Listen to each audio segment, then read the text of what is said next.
नमस्कार मैत्रिणींनो, घरची सोपी रेसिपीत आपल्या सर्वांचे स्वागत आहे. आज आपण अगदी सोप्या पद्धतीने, घरगुती पद्धतीने हॉटेल स्टाईल शेजवान चटणी बनवणार आहोत. ती बनवण्यासाठी या ठिकाणी मी काश्मीरी, चपाटा, बेडगी आणि गावरानी मिरचीचा वापर केलेला आहे. तुम्हाला जर कोणत्याही एका प्रकारच्या मिरचीचा वापर करायचा असेल तसं तुम्ही तुमच्यानुसार करू शकता. या ठिकाणी मी काश्मीरी, चपाटा आणि बेडगी या 3 प्रकारच्या मिरच्या आपल्या शेजवान चटणीला रंग येण्यासाठी वापरल्या आहे.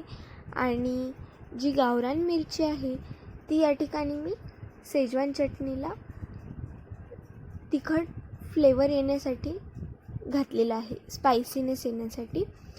तर त्यांना मी आधी पाण्यामध्ये व्यवस्थित बॉईल करून घेतलेलं आहे. या ठिकाणी तुम्ही मिरच्या बघू शकतात किती नरम झालेल्या आहेत. आता मी त्यांमधलं पाणी गाळून त्यांना एका मिक्सरच्या भांड्यात घातलं आहे. त्यामध्ये मी त्यांची पेस्ट होईल इतकंच पाणी घातलेलं आहे आणि त्यांची पेस्ट करून घेतली आहे. त्यानंतर या ठिकाणी मी कढई ठेवलेली आहे गॅसवर आणि यामध्ये मी तेल घालून घेतलेलं आहे. आता तेलमध्ये आपण खिसलेलं अद्रक घालणार आहोत आणि बारीक ठेचून घेतलेला लसूण घालणार आहोत. आता आपण याला तेलात व्यवस्थित मिक्स करून घ्यायचं आहे, परतवून घ्यायचं आहे तेलामध्ये. यासाठी तेलाची आपल्याला हे तेल गरम घ्यायचं आहे, म्हणजे गरम होऊ द्यायचं आणि मग त्यामध्ये घालायचं आहे आपलं अद्रक आणि लसूण. जसं आपण परतवून घेऊ तसं लगेच आपण यामध्ये मिरचीची जी पेस्ट आहे ती घालणार आहोत. यामध्ये आपण मिरीपूड घालायची आहे आणि या आपल्या मिश्रणाला व्यवस्थित मिक्स करायचं आहे.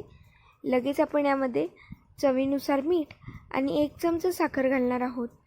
1 चमचा सोया सॉस, 2 चमचे आपण यामध्ये चिली सॉस आणि 1 छोटी वाटी, जी तुम्ही माझी बघत असाल ती छोटी वाटी भरून मी या ठिकाणी टोमॅटो केचप यूज केलेला आहे.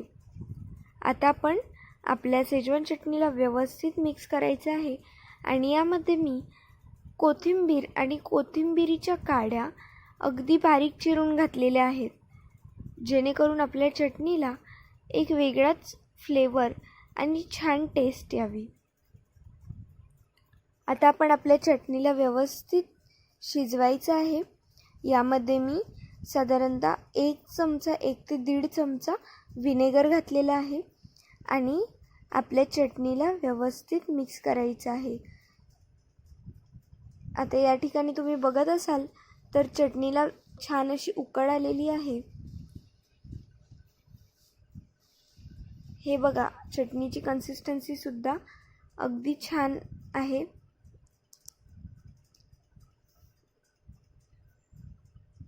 तर यामध्ये मी चुटकीभर फूड कलरसुद्धा घालत आहे आपल्या शेजवान चटणीला रेड कलर येण्यासाठी.